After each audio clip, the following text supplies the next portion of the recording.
Estamos en capítulo 10, versículo 5.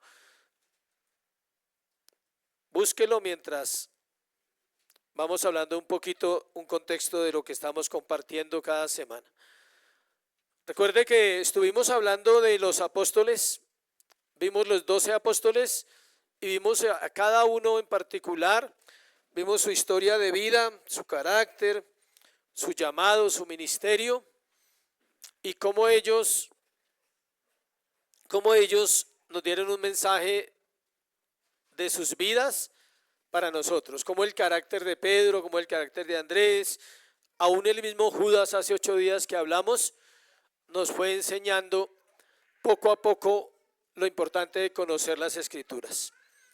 Hoy nos corresponde Mateo capítulo 10 del 5 al 15, vamos a mirar ese pasaje. Mateo capítulo 10 del 5 al 15. Búsquelo por favor y vamos a leerlo. Veníamos predicando casi medio versículo y pasamos a un versículo completo, a un pasaje de 15 versículos. Así es la Biblia, a veces se puede predicar de un versículo, a veces un pasaje largo. Vamos a leerlo. Dice, entonces llamando a sus 12 discípulos, les dio autoridad sobre los espíritus inmundos. Del 5 al 15. A estos 12 envió Jesús y les dio instrucciones diciendo, por camino de gentiles no vayáis y en ciudades de samaritanos no entréis, sino id antes a las ovejas perdidas de la casa de Israel. Y yendo predicad diciendo, el reino de los cielos se ha acercado. Sanad enfermos, limpiad leprosos, resucitad muertos, echad fuera demonios, de gracia recibisteis, dad de gracia. No os prevaéis de oro, ni plata, ni cobre en vuestros cintos, ni de alforja para el camino, ni de 2 túnicas, ni de calzado, ni de bordón, porque el obrero es digno de su alimento. Mas en cualquier ciudad o aldea donde entréis, informados quién en ella sea digno y posad allí hasta que salgáis. Y al entrar en la casa, saludadla. Y si la casa fuere digna, vuestra paz vendrá sobre ella, mas si no fuere digna, vuestra paz se volverá a vosotros. Y si alguno no recibiere ni oyere vuestras palabras, salid de aquella casa o ciudad y sacudid el polvo de vuestros pies. De cierto os digo que en el día del juicio será más tolerable el castigo para la tierra de Sodoma y de Gomorra que para aquella ciudad.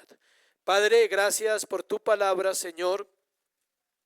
Pedimos que sea tu Espíritu, Señor, el Espíritu Santo, hablando al corazón de cada creyente. Gracias por la oportunidad de estar aquí esta mañana para ti. Glorifícate mientras tu evangelio es expuesto, mientras la palabra es expuesta, Señor, que los corazones sean consolados, sean confortados, sean confrontados, Señor, sobre todo. Que tu gloria, Señor, sea sobre cada uno de nosotros y podamos seguir conociéndote a través de la palabra. Es en Cristo Jesús.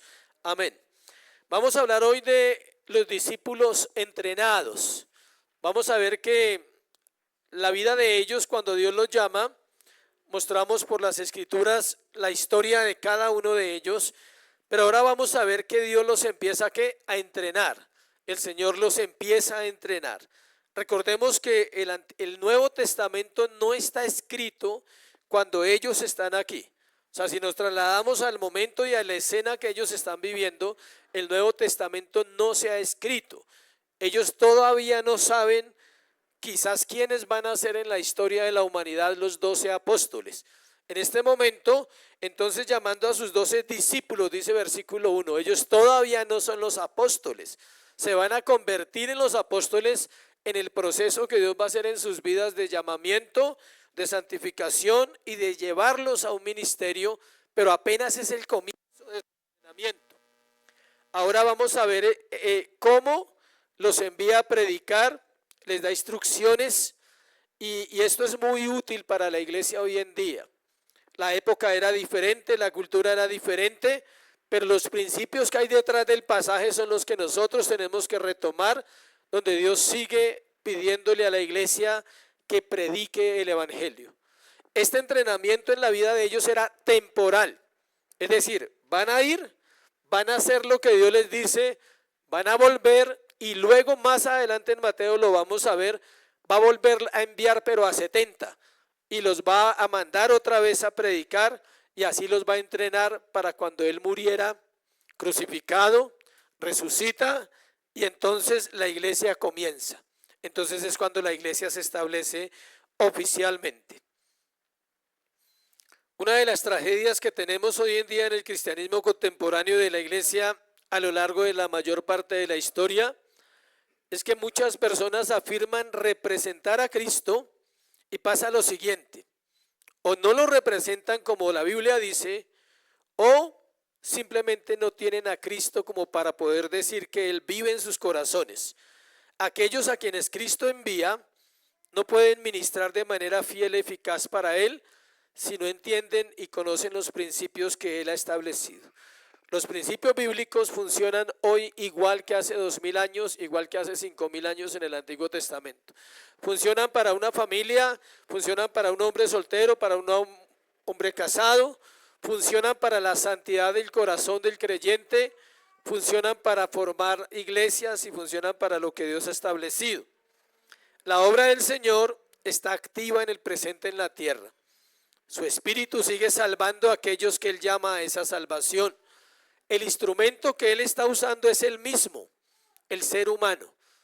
Nosotros quisiéramos que Dios se apareciera en un cuarto o en un valle o en un monte, en una montaña y nos hablara y nos dijera: voy a cambiar tu vida, voy a transformar tu vida. No va a suceder. Ya Dios no habla de esa manera. En el Antiguo Testamento sí sucedió. Ahora el libro de Hebreos nos dice: Dios habla a través de ¿qué? De su palabra. Dios habla a través del Hijo, pero el Hijo habla a través de ¿qué? De la palabra de Dios. La iglesia que comenzó con los apóstoles, que se ha extendido a todas las naciones y que cumplirá, escuche, fielmente el plan del Padre, porque Dios lo que Él pide es porque Él lo da primero. O sea, Él le pide a la iglesia ciertas cosas, a nivel global estoy hablando. Dios le da la capacidad a la iglesia para predicar, le da la capacidad a la iglesia para evangelizar, le da la capacidad a la iglesia para amar a los perdidos, para edificar a los santos. En la vida con Dios, las excusas deben quedar en una bandeja que se llama eliminados.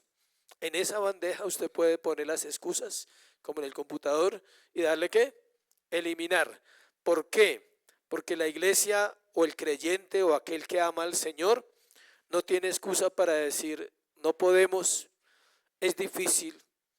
No estoy diciendo que sea fácil, sí es difícil vivir una vida cristiana verdadera, pero el hombre ya no tiene excusas cuando es expuesto a las Escrituras, cuando Dios viene a su corazón, empieza a hablarle, empieza a enseñarle, empieza a guiarle, lo hace con un fin, y es que el hombre pueda vivir para adorarle, es que el hombre pueda vivir para glorificarle. Cuando el Señor envió a sus discípulos a predicar, que es lo que vamos a mirar hoy, tenía dos propósitos. Primero, darle una oportunidad a los perdidos de Israel. Ahorita lo vamos a mirar. Cuando el Señor les dice que primero fueran ¿a qué? A las ovejas perdidas de Israel, versículo 6. Pero también tenía otro propósito, y era que fueran entrenados para la tarea que iban a tener toda la vida. Este era el inicio de su ministerio y toda la vida se iban a dedicar ¿a qué? A predicar el evangelio, lo cual les costó la vida. Recordemos que ya vimos los apóstoles. ¿Cuántos murieron sacrificados? 10. Solo uno muere de muerte natural, que es el apóstol Juan, en la isla de Patmos en el año 95. Los otros 10 mueren como mártires de la iglesia. Judas no se cuenta porque fue y se ahorcó y se mató. Aparece Matías, que probablemente también murió como mártir. Entonces vamos a ver lo que nos corresponde hoy, después de esa introducción, y vamos a mirar tres aspectos durante el sermón de los versículos que vamos a ver del 5 al 15. El primero, el Señor es quien envía, versículos 5-7.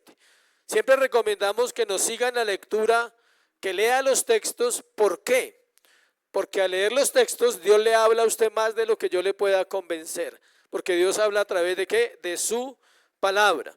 Entonces, el Señor es quien envía. Vamos a mirar esa parte. Dice, ninguno de estos hombres, ya vamos a ir a los textos, se ofreció para ser discípulo de Cristo. Ninguno buscó a Jesús y le dijo, Señor, yo quiero ser tu discípulo y quiero morir por ti. Ninguno lo hizo. Todos fueron llamados por Cristo y todos fueron llamados igual que Dios llamó al profeta Jeremías. Capítulo 1, versículo 5 del libro de Jeremías. Miremos qué dice allí en Jeremías 1:5. Así como Dios llamó al profeta Jeremías, estos hombres fueron llamados desde antes de nacer. Todos los hombres salvos y todas las mujeres salvas son llamados ¿desde cuándo? Desde antes de nacer. Jeremías 1:5. Antes que te formase en el vientre te conocí, antes que nacieses te santifiqué y te di por profeta a las naciones. Si leemos Efesios 1:4, para que me acompañe ahí también, dice, según nos escogió en él antes de la fundación del mundo para que fuésemos ¿qué? Santos y sin mancha delante de él. Es decir, Dios llama a todos aquellos que va a salvar antes de la fundación del mundo.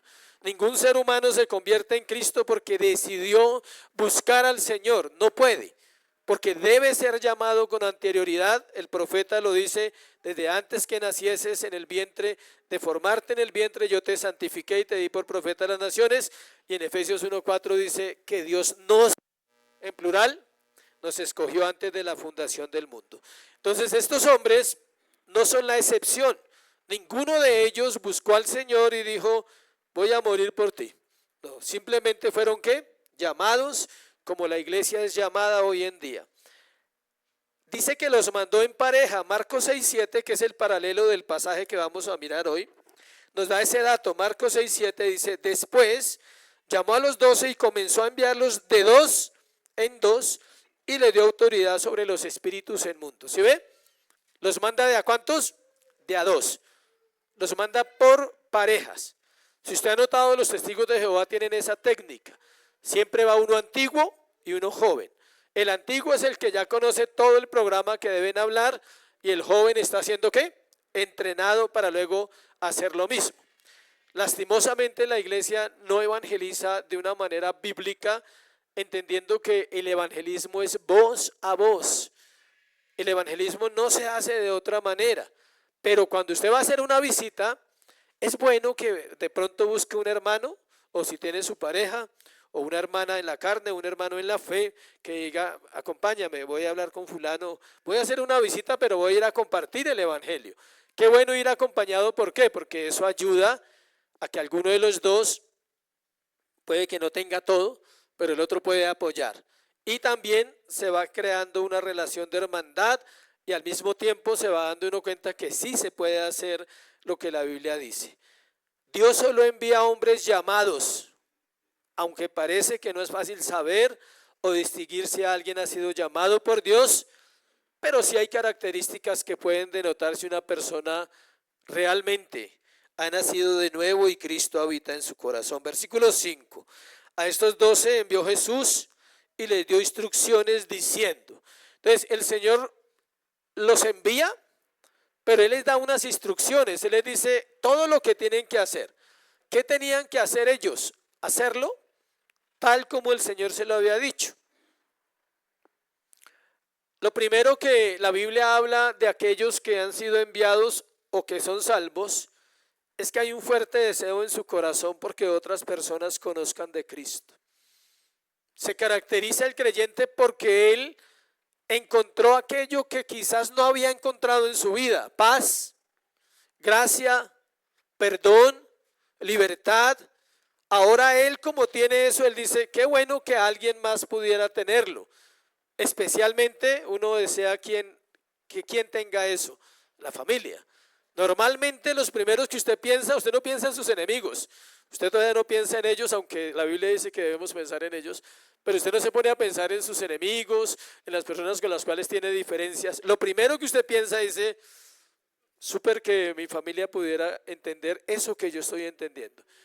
Pero no solamente se queda ahí, sino empieza a vivir una vida que muestra que realmente el Señor habita en nuestros corazones. Mire lo que dice el Salmo 37:4, cómo pensaba David, por ejemplo, y qué pedía David, qué oraba David. El Salmo 37:4 dice lo siguiente: deleítate a sí mismo en Jehová y Él te concederá ¿qué? Las peticiones de tu corazón. A nosotros nos gusta la parte B del versículo. Concédeme las peticiones de mi corazón. Esa nos gusta, pero no vivimos la primera. Deleítate a sí mismo en Jehová. Que Dios sea mi deleite, que Él sea aquel en el cual mi mente se ocupa para que Él conceda los deseos de mi corazón. El apóstol Juan en sus cartas da a entender lo siguiente: que todo aquel que está unido a Dios termina teniendo los deseos de su Dios, de ese Dios santo, y empieza a pensar como Él piensa. Entonces por eso Dios le concede a las personas ¿qué? Sus peticiones. No, en el fondo ya no son sus peticiones, se alinean ¿a qué? A la voluntad del Señor. Entonces eso es algo que pasa en aquellos que Dios llama o envía o salva. Otra cosa que pasa es que la iglesia es la que también puede dar testimonio de los creyentes. Por eso es importante el contexto de iglesia. Todas las personas creyentes deben estar en un lugar donde se predique el evangelio, donde sean pastoreados, donde sean aconsejados, donde puedan tener la confianza de hablar de su vida, donde puedan hacer un proceso, porque la vida cristiana es ¿qué? Un proceso. La salvación es un suceso. La vida cristiana es un proceso. ¿Cuál es el suceso de la salvación? Cristo en la cruz del Calvario. Ya sucedió. Es un hecho histórico comprobado por Dios a través de la Escritura, y aún la historia secular muestra que sí fue cierto que un hombre de 33 años murió en la cruz del Calvario hace 2000 años por la redención de los pecados de aquellos que Él había escogido para salvar. Entonces, cuando entendemos eso, nosotros también debemos saber que el Señor es quien hace esa obra en el creyente. Cuando usamos la palabra instrucciones ahí en versículo 5, en el griego significa parángelo, y se usaba en muchos sentidos. Instrucciones militares, instrucciones médicas. Cuando usted va al médico, ¿qué le dan? Unas instrucciones. ¿Le descubren algo? Ojalá no le descubran nada. Uno no quiere que le descubran nada, pero algo le dicen de pronto. Y le dicen, tómese esto, o haga esto, o deje de comer esto. Algo le van a decir, ¿sí? Así sea para sacarlo, pero algo le van a decir. ¿Y usted qué tiene que hacer? Pues seguir las instrucciones. Los militares siguen instrucciones. Entonces los creyentes debemos aprender ¿a qué? A seguir instrucciones. Y eso es una batalla, porque estamos acostumbrados a vivir como se nos da la bendita voluntad. Así vivimos.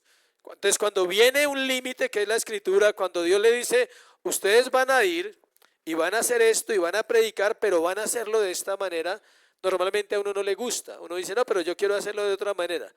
Y Dios dice, le estoy dando una instrucción.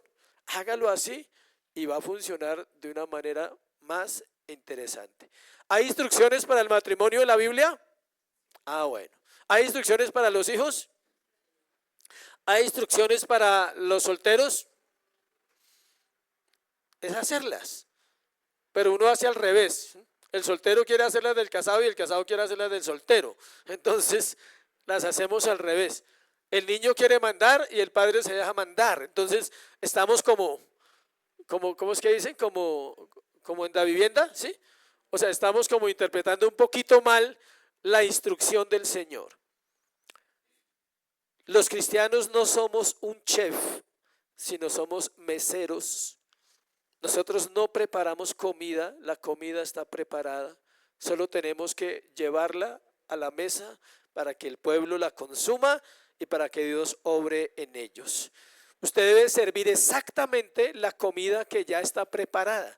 No tiene que echarle nada. No hay ningún condimento humano, no hay nada psicológico, social, no hay nada que pueda agregársele al Evangelio. El Evangelio es perfecto para salvar almas, para salvar vidas, para restaurar familias. Al igual que Pablo, toda persona que está bajo la vida de Dios en él, debe recordarse todo el tiempo: ay de mí si no anuncio el evangelio. Hay de aquellos que Dios salva y llama y le dice: te salvé porque te amé sin merecerlo, pero se nos olvida. Entonces lo tomamos para nosotros mismos y olvidamos que tenemos una responsabilidad con otras vidas. En un sentido general, todo creyente está comisionado por Dios y debe obedecer el mandato de presentar a Cristo a los demás. Aclaro esto: no todo creyente está llamado a ser un predicador desde un púlpito, o un maestro, o un pastor, o un misionero. No, no todos. Pero todos tenemos un compromiso ¿de qué? De anunciar las verdades de aquel que nos llamó de las tinieblas a la luz admirable, que nos rescató de una vana manera de vivir y nos has dado la oportunidad de vivir ahora una vida ¿qué? Diferente. Eso lo podemos compartir. No necesita un diplomado en teología, un seminario. ¿Qué necesita? Cristo. Y Él ya está en el corazón ¿de quién? Del creyente. Versículo 6 dice, empieza a darle las instrucciones desde versículo 5, la segunda parte: por camino de gentiles no vayáis y en ciudad de samaritanos no entréis, sino id antes a las ovejas perdidas de la casa de Israel. Las instrucciones que Dios le da a estos hombres, a estos discípulos, son claras. Los está enviando al pueblo judío. Le dice: por ahora quiero que le predique al pueblo judío, ningún gentil. ¿Quiénes son los gentiles? Nosotros. El término gentil aplica a los que no somos de raza judía, o sea, toda la humanidad, a excepción ¿de quién? De Israel. Todos somos gentiles. Pero en ese momento la instrucción es clara: no quiero que le prediquen a los gentiles, eso vendrá más adelante cuando vuelva a mandarlos, ahí sí los manda. Por ahora predíquele al pueblo de Israel. ¿Por qué? Porque el pueblo de Israel había torcido absolutamente las escrituras, estaban desviados de los caminos de Dios, no habían representado a Dios bien, porque en el Antiguo Testamento los llama a representar a Dios y ellos se desviaron. Romanos 3 dice: cada uno tal cogió su camino, cada uno se desvió, empezaron a hablar lo que no debían hablar y terminaron torciendo el plan de Dios, si se pudiera torcer, pero el Dios tenía un plan. Les dice que no vayan a ciudades samaritanas porque había un conflicto. En los años antes de Cristo, los 400 años antes de Cristo, el pueblo judío se mezcló con otras naciones. Voy a poner un ejemplo de lo que está pasando en Colombia. Hay gente de otra nación acá, no necesito nombrarlos. Hay gente de otra nación aquí, ¿cierto? Muchos. Entonces ya tenemos una raza colombo. ¿Sí? Ya hay niños que ya no son ni colombianos ni de ese país, ahora hay esa mezcla. Así pasó con los judíos, se perdió la mezcla, lo original de los judíos. Hablamos ahora en la escuela dominical que Abraham mandó a conseguir una esposa para Isaac. ¿Y cuál era el requisito? Que fuera del mismo pueblo. Por eso mandó a su mayordomo. ¿Qué dice Dios? Que los creyentes se casen con creyentes. Que los judíos se casaran ¿con quién? Con judíos. Entonces había un conflicto en esas naciones y el Señor dice: por ahora no. De hecho, Israel era orgulloso y los samaritanos tenían sangre judía, por papá o por mamá, por una de las dos partes, porque hubo esa mezcla. Entonces también en el fondo pues pertenecían a los judíos, pero los judíos no los aceptaban. Entonces ellos, el Señor le dice: no vayan por allá. El objetivo es claro. ¿Sí nota cómo Dios enseña? Claro. Era hacer caso. Versículo 7. Yendo, predicad diciendo: el reino de los cielos ¿qué? Se ha acercado. Él les dice: vayan, no entren donde los gentiles, no entren donde los samaritanos, vayan y prediquen el evangelio. Y aparte de eso les dice: ¿qué tienen que decir? El reino de los cielos se ha acercado. Se puede predicar el evangelio en todos los mensajes de la Biblia, se puede predicar. De hecho, no es si se puede, es que se debe predicar. Todo sermón en una iglesia debe tener ¿qué? El evangelio. Si no tiene el evangelio, hay que revisar qué está predicándose, qué sermón se está dando. Se está tratando de convencer a las personas que Dios quiere solucionarles sus problemas, o se está hablando que Dios quiere salvar su alma del infierno? ¿Cuál de las dos es más importante? La segunda. Dios quiere salvar su alma.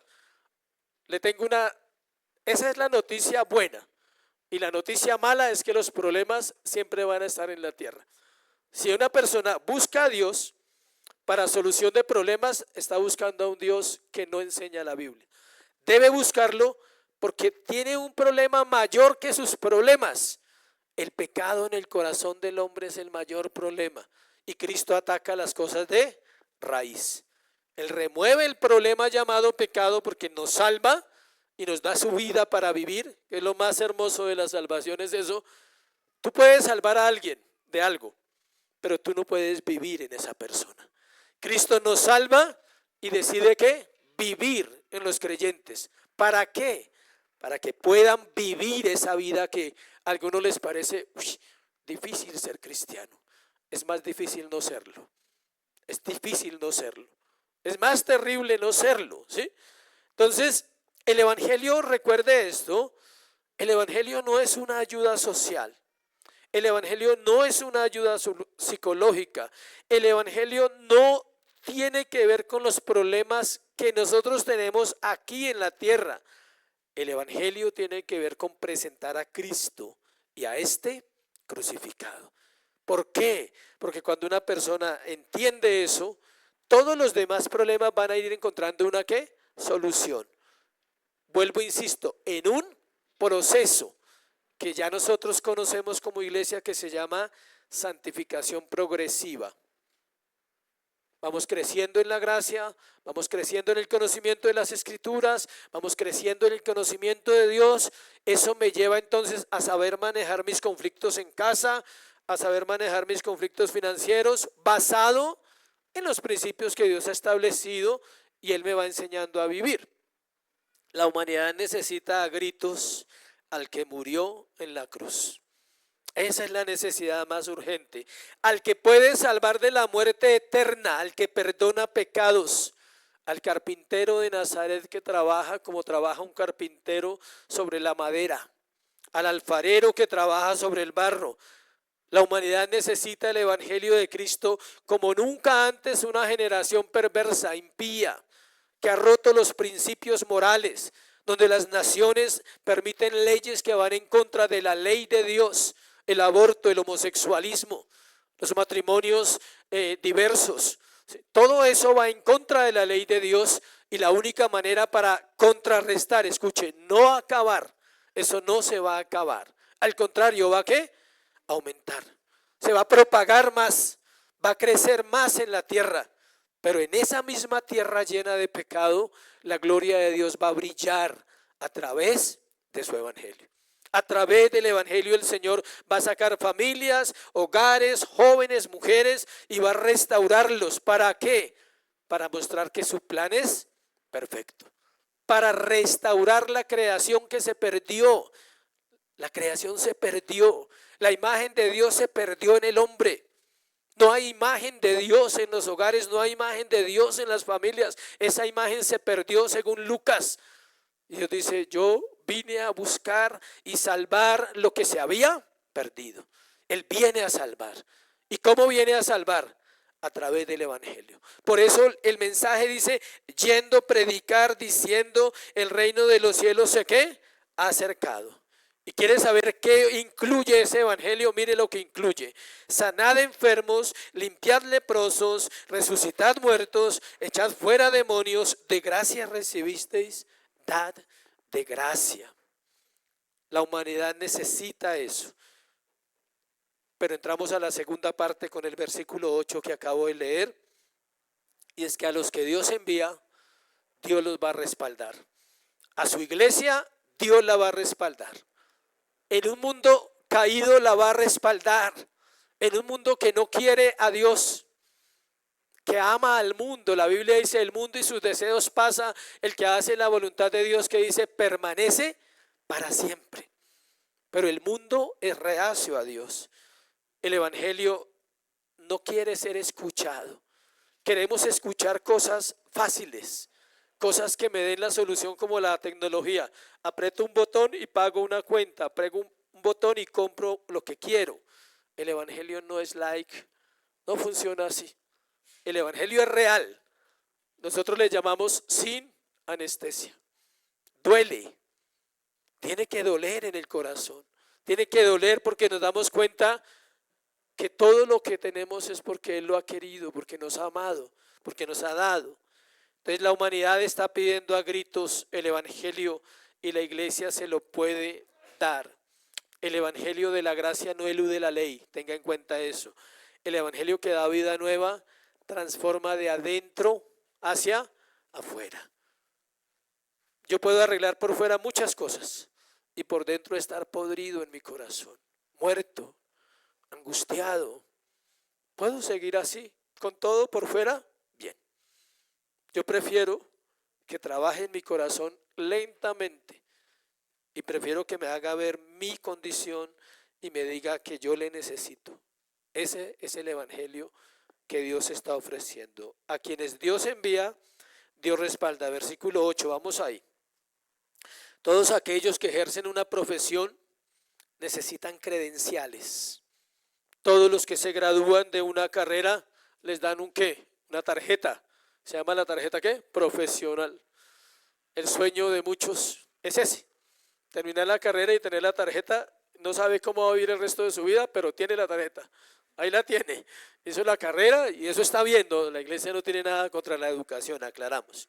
Pero la iglesia y los llamados a predicar el evangelio también tiene credenciales espirituales. Esas que leímos eran las credenciales que Dios les dice: ustedes van a ir y van a predicar el evangelio y van a hacer eso que yo hice. ¿Se acuerdan que ya hemos visto 10 capítulos de Mateo?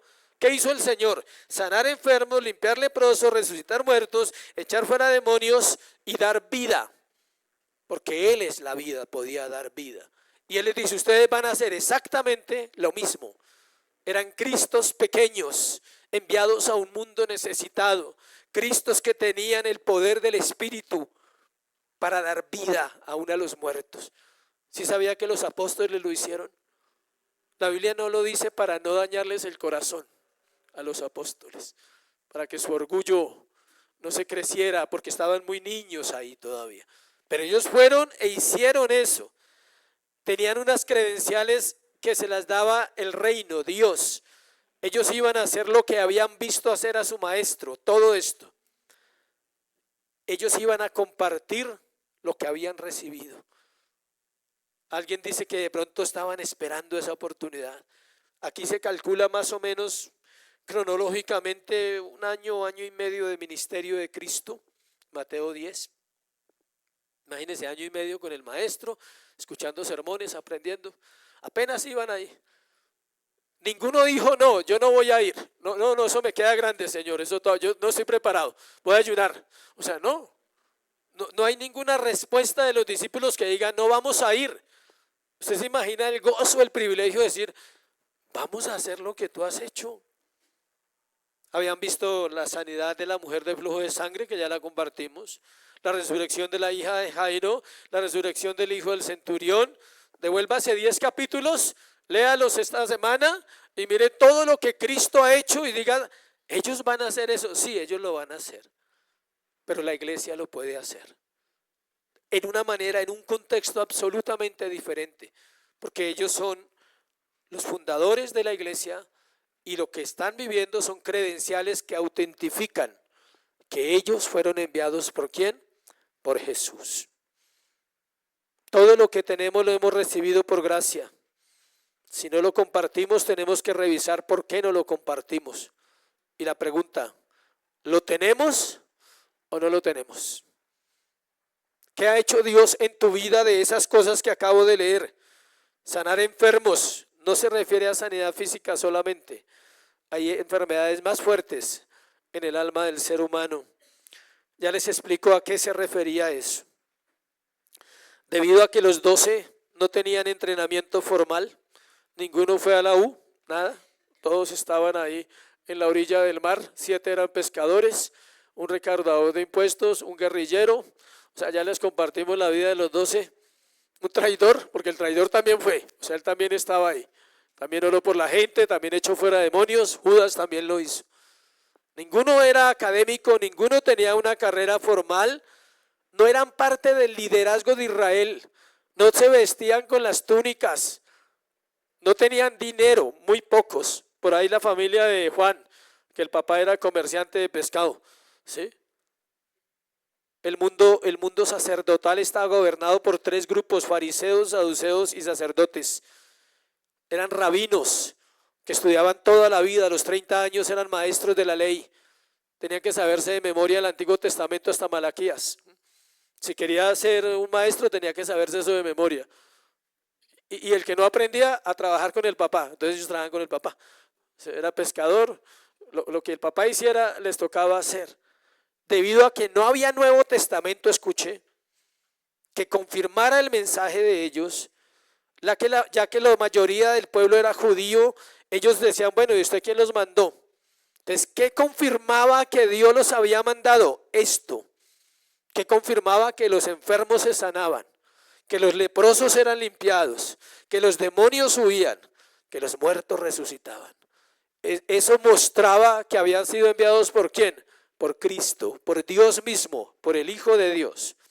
Las señales y los prodigios y los milagros que Jesús mandó a realizar a los apóstoles no tenían el propósito de mostrar simplemente un poder sobrenatural.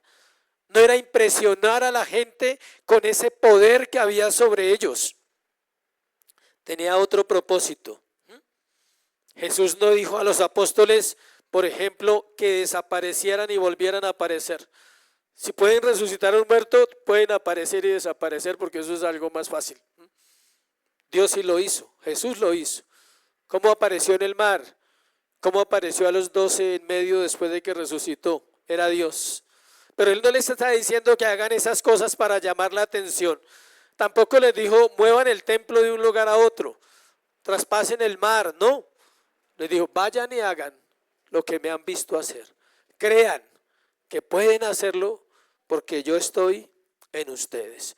Muestren que mi carácter es verdadero en ustedes y que tienen fe para confiar, tienen fe para creerlo.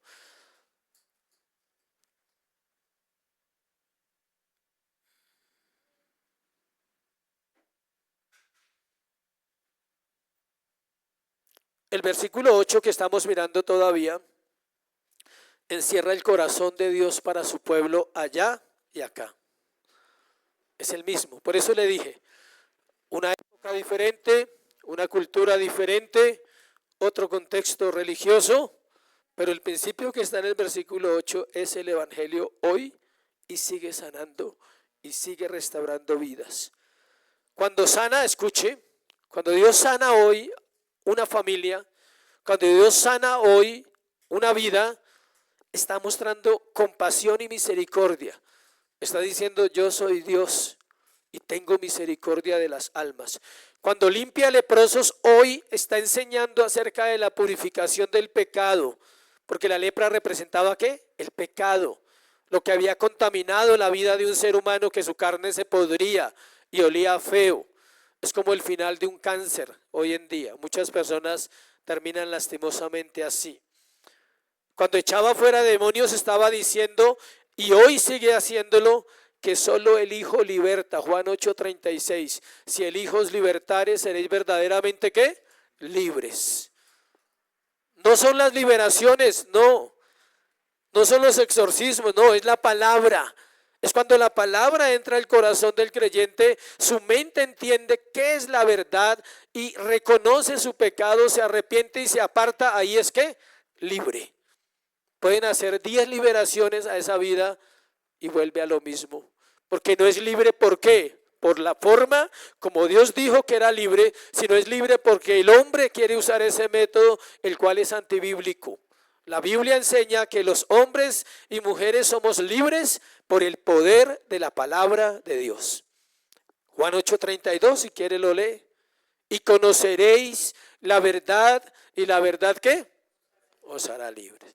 Ahí no dice que tengan que echarle fuera demonios. Es la verdad del hombre que miente y reconoce, soy un mentiroso, perdóname. Él puede ser libre de la mentira. La verdad de una mujer que no ha podido dominar su corazón y sabe que hay amargura en su vida y dice, yo quiero tu gozo.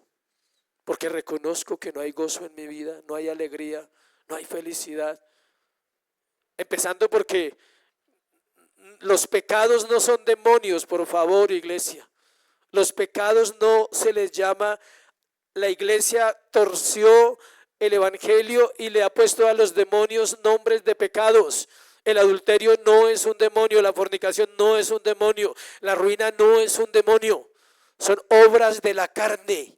La Biblia las describe, si no lo cree, lea Gálatas 5:22, 17 al 22. Manifiestas son las obras de la carne que son, como 20, y hay muchas más.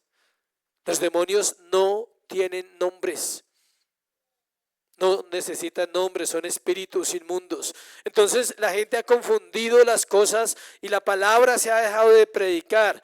Cuando Él liberta, simplemente viene a vivir en una vida. Y lo vimos en Corintios.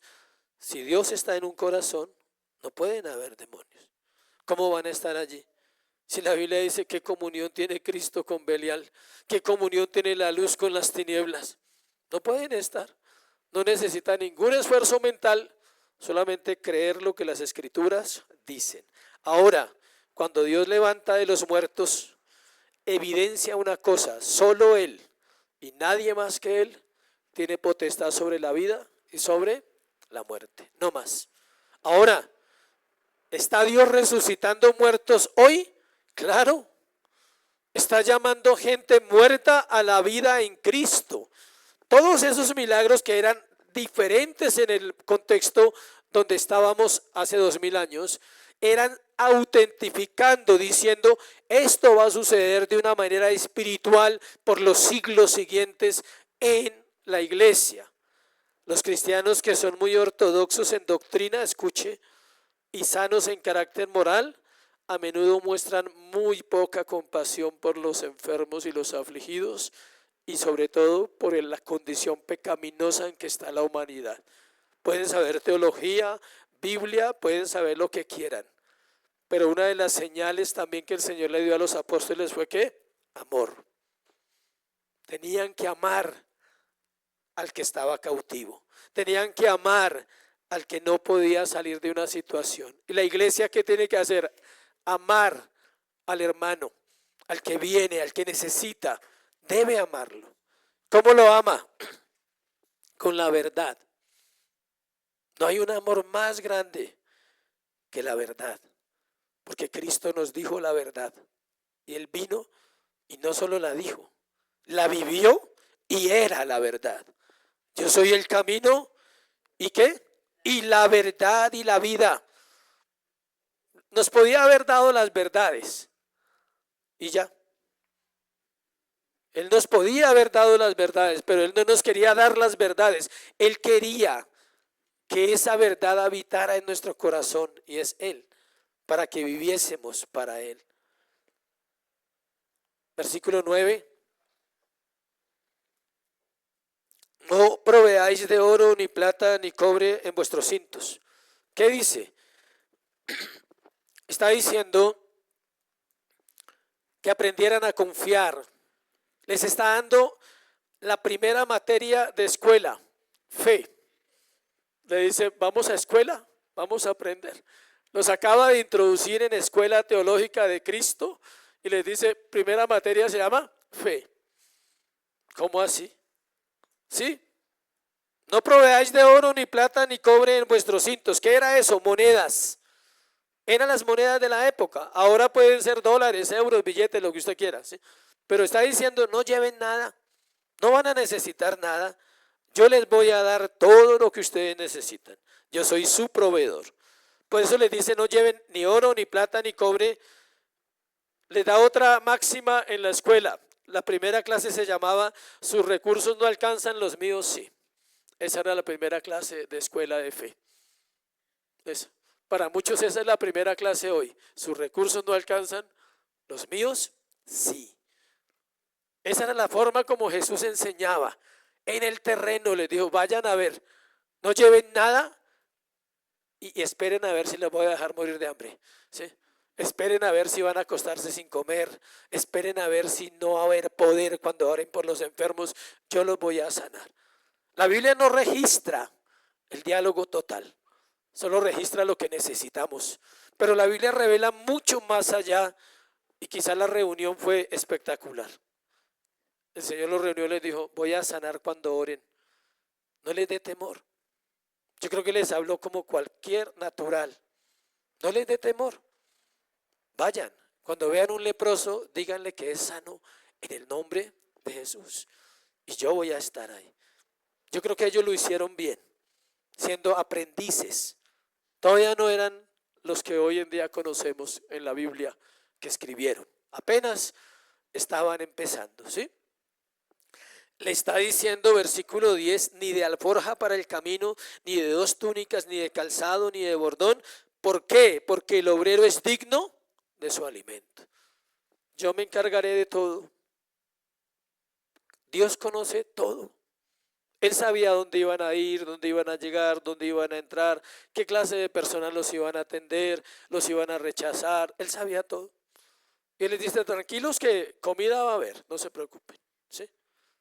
No solo de pan vivirá el hombre, tranquilos. De hecho, ya había pasado Mateo 4, que es la tentación de Jesús cuando él dijo esa palabra. Le está diciendo, lleven lo básico. Dios había dicho que el obrero era digno de su salario en el Antiguo Testamento. Pablo lo dijo en 1 Timoteo 5:17. Acompáñame allí un momentico para salir de Mateo y volver ahorita a Mateo. 1 Timoteo 5:17. Los ancianos que gobiernan bien sean tenidos por dignos de doble honor, mayormente los que trabajan en predicar y en enseñar. Dios les dice, si ustedes van a predicar, van a enseñar, van a actuar en el ministerio, entonces no se preocupen, van a tener cómo vivir. Tercero y último, los receptores del evangelio. Vamos a ver quiénes eran los receptores. Tenemos 2 grupos de receptores en ese pasaje. Versículo 11 al 15. Vamos a ir otra vez uno por uno. Dice más, en cualquier ciudad o aldea donde entréis, informaos quién en ella sea digno y posad allí hasta que salgáis. Encontramos en estos versículos finales del pasaje el cierre del sermón, que en la misión que el Señor le dio a los discípulos se iban a encontrar con diferentes circunstancias y personas. El Señor lo sabía. Les da directrices de lo que deben hacer de acuerdo a cómo se ha recibido el mensaje. También les dice que en las ciudades o aldeas siempre habrá personas que están esperando a Cristo. Pregúntate esto, iglesia. ¿Hay personas hoy esperando a Cristo? Miles. ¿Por qué? Porque tal vez no lo han oído, porque sus oídos han sido endulzados por la comezón de oír y les han vendido un evangelio falso. El evangelio de la prosperidad. Casa, carro, beca, sanidad y liberación. Ese es el paquete, el kit. ¿Y dónde queda el arrepentimiento? ¿Dónde queda la fe? ¿Dónde queda el morir y el negarse a sí mismo? El que quiera ser mi discípulo, tome su cruz, niéguese a sí mismo y ¿qué? Sígame. No estamos hablando que los cristianos no pueden tener plata, no, aclaro. Estoy hablando que el mensaje correcto del evangelio no es como se ha vendido los últimos 100 años.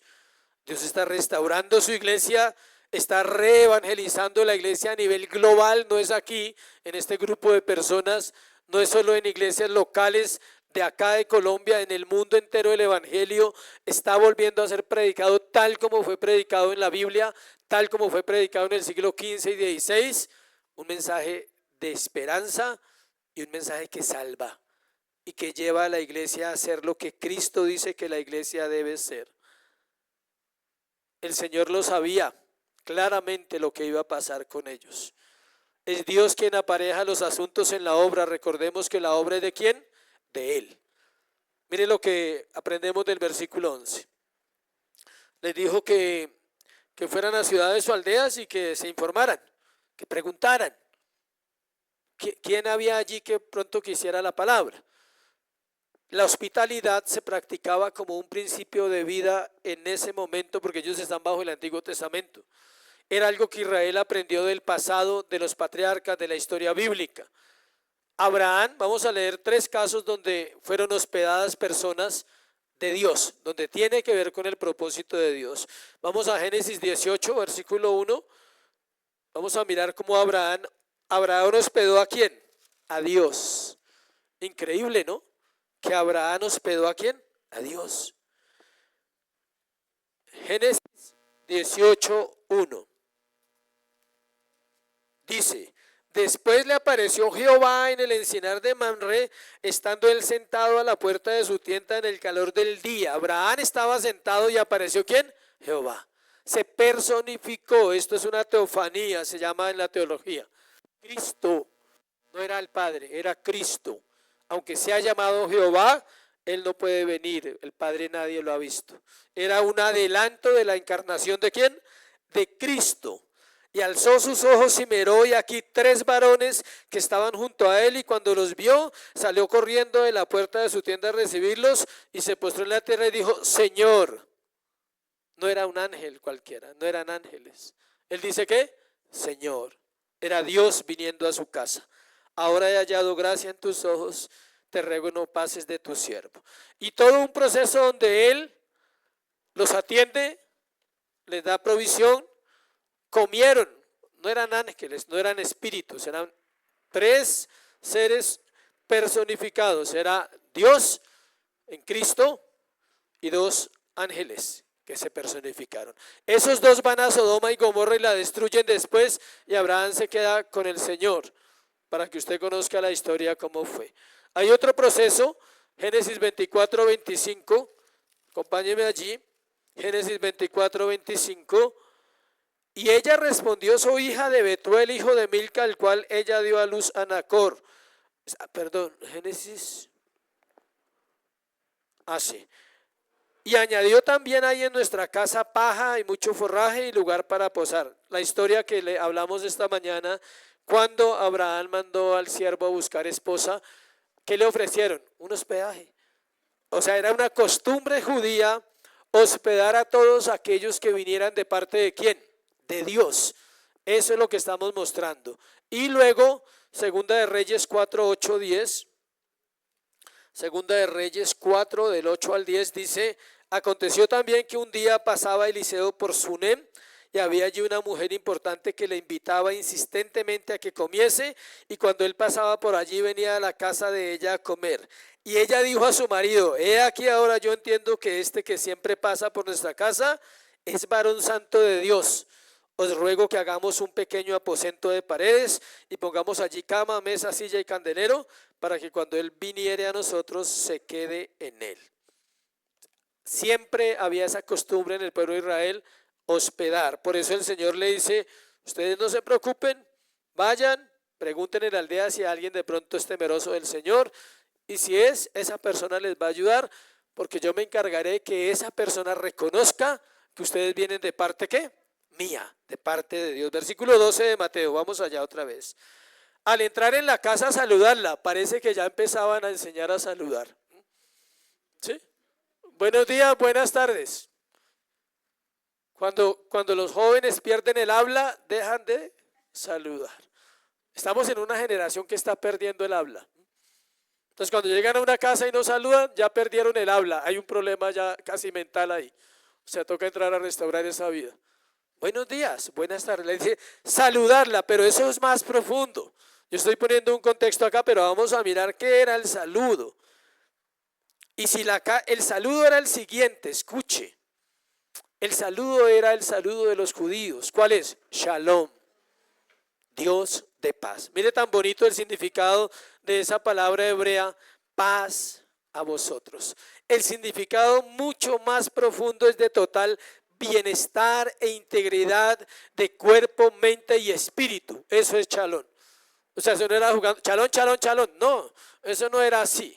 Cuando un hombre decía shalom, estaba deseando a esa familia ¿qué? Salud, vida, prosperidad, sabiduría, integridad en sus corazones. Entonces, no era que ellos desearan solamente la paz, escuche, es que estaban autorizados para transmitir la paz de Dios a los corazones. La iglesia está autorizada por Dios para traer paz a las almas perdidas, para traer paz y esperanza a los hogares, para traer vida en este tiempo. La iglesia tiene la autoridad apostólica, le ha sido dada por Dios desde la fundación de la iglesia. Entonces iba más allá que Chalón, que Dios le bendiga, ¿sí? Es algo curioso que hoy en día nosotros somos de carne y hueso, entonces también vemos televisión, no se preocupe, ¿sí? Entonces no andamos flotando en el aire, somos comunes y corrientes los que servimos al Señor. Entonces cuando a veces veo en la farándula, todo el mundo hoy en día, Dios le bendiga, o sea, ¿sí? Todo el mundo conoce a Dios en la farándula, todo el mundo es casi creyente, ¿sí? Y aleluya, y gloria a Dios, y amén, ¿sí? Es tan fácil decir eso, y es tan difícil entender que solo los hijos de Dios pueden, ¿qué? Bendecir, porque se necesita algo para bendecir. ¿Qué se necesita? Ser bendecido. Y aquí no estamos hablando de nada material. Si se le cruzó en su cabeza, arrepiéntase en ese momento, o sea, no, nada. Aquí no estamos hablando de bienes ni nada de eso. Uno de los nombres de Dios es bendición.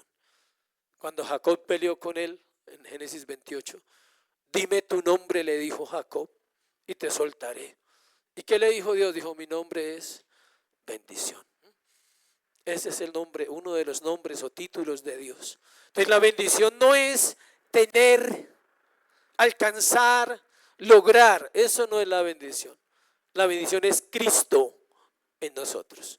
Él es bendición. Como dicen hoy en día, si lo tienes, lo tienes. Y lo puedes compartir. Le hablaba ahora a alguien desde la reunión. El pan. ¿A alguien le gusta el pan? Sí. A todos. A veces hay que dejarlo por la arepa, pero bueno, a todos nos gusta el pan. ¿Qué hace con el pan cuando usted lo compra? Hablemos de un pan grande así. ¿Usted se lo come así entero solo? No, toca partirlo. ¿Y toca qué? Repartirlo. El pan se parte y se comparte. El pan es Cristo. Juan 6:35. Yo soy el pan de vida. Pero lo más interesante es que Él se partió y Él se compartió a sí mismo en la cruz. Él se partió en el madero. Para ti y para mí. Se partió para compartirse. ¿Por qué digo que se partió? Porque nadie lo podía partir. Yo pongo mi vida y la vuelvo a tomar. Nadie me la quita. Yo la doy por los pecadores. La pregunta es, ¿tenemos a Cristo para compartir? Podemos saludar a una familia y decirle paz en tu corazón. Cristo te da paz, te ofrece paz. Si lo tienes, lo puedes hacer. Debes hacerlo. Era en el nombre de quienes ellos iban, por quien iban a suceder las cosas. No eran ellos, no eran sus palabras, no era que ellos le desearan la paz a las personas. Era que habían sido comisionados por Cristo para decir paz. Ahí lo dice en el versículo 12, al entrar en la casa saludadla. Y 13, si la casa fuere digna, vuestra paz vendrá sobre ella, mas si no fuere digna, vuestra paz se volverá a vosotros. El término dignidad allí no está hablando de comodidad, está diciendo, si esas personas creen en mí y creen en el mensaje que yo les estoy dando a ustedes, sobre esas personas vendrá ¿qué? La paz de Cristo. ¿Qué dice la Biblia de la paz de Cristo? Que sobrepasa todo entendimiento. Esa era la paz. De hecho, la bendición sacerdotal de Números 6, 24 al 30, de Números 6, 24 es eso. La paz que ellos hablan es eso. No la voy a leer, es la bendición sacerdotal cuando dice que el Señor haga resplandecer su rostro sobre ti, tenga de ti misericordia y te dé ¿qué? Paz. Hay gente que se ofende porque uno le dice que el Señor tenga misericordia de tu vida. Es un regalo, no es una ofensa. Es una bendición que Dios tenga misericordia de nosotros. Pero hay gente que lo toma tan mal por su contexto religioso y dice, ¿cómo así? O sea, ¿sí? Que tenga misericordia, luego es que estoy tan mal. No, es que la misericordia la necesitamos todos los días. Jeremías dice, nuevas son sus misericordias. ¿Cuándo? Cada mañana. Jesús declaró a los 12, mas si la casa no fuere digna, vuestra paz se volverá a vosotros. La expresión oriental quería o significa retirar el favor de Dios o la bendición. No lo daban los apóstoles, ¿la daba quién? Dios. No es que tal casa tendría una bendición y después la perdería, no. Simplemente la oferta de paz nunca la recibieron, por tanto nunca entró en sus corazones. La más grande bendición de Dios es indigna para una persona que no la acepta. El evangelio de Dios se ofrece a todos. Tiene poder para salvar todo el mundo, escuche, pero no tiene poder para salvar ni siquiera una sola persona que rehúsa el señorío de Cristo. El evangelio puede salvar a toda la humanidad. Tiene ese poder, pero el plan no es ese. El plan es que Dios salva a su pueblo. O si no, pues no habrían iglesias. ¿Sí me explico? Se llama universalismo, es una doctrina que también está torciendo y que algunas iglesias enseñan. La salvación no es universal. Si fuera universal no necesitamos ni la Biblia ni necesitamos las iglesias. Si es universal, ¿para qué predicamos si todos vamos a ir al cielo? Todos somos santos, pero mire a su alrededor cuánta santidad ve usted en este mundo. ¿Hay santidad en este mundo? No la hay. ¿Hay santidad en el cuerpo de Cristo? Debe haberla, porque Dios lo pide, porque lo demanda y porque Él la da. Versículo 14, si alguno no os recibiere ni oyere vuestras palabras, salid de aquella casa o ciudad y sacudid el polvo de vuestros pies. El Señor en los versículos anteriores mandó a los discípulos a estar en la casa de quienes no rechazaran el evangelio. Ahora les dice lo contrario, ahora les dice, si en algún lugar les rechazan a ustedes mi mensaje, salgan de allí y sacudan los pies. ¿Qué era sacudir los pies? Los judíos tenían una práctica, por eso está relacionado con los samaritanos. Cuando ellos tenían que pasar, escuche, que solo pasar por una tierra samaritana o gentil, cuando volvían a Israel, en la puerta de la ciudad se sacudían los pies y limpiaban los zapatos, porque ellos decían, no vamos a entrar nada pagano a nuestra tierra, esos son paganos. Es obvio que era un orgullo espiritual errado en el corazón de los judíos, pero también era un mandato donde ellos conservaban su pureza y ellos decían, no, estuvimos en Samaria, limpiemos los pies y los zapatos. Aquí no puede entrar paganismo. Era una costumbre. El Señor está usando las mismas costumbres del pueblo, la ley, para decirles, sacudan sus pies. La paz no se quedará allí, la paz se va con ustedes. Ustedes la tienen, ustedes se la llevan. Si ellos lo reciben, es porque creen en mí, porque creen en mi evangelio.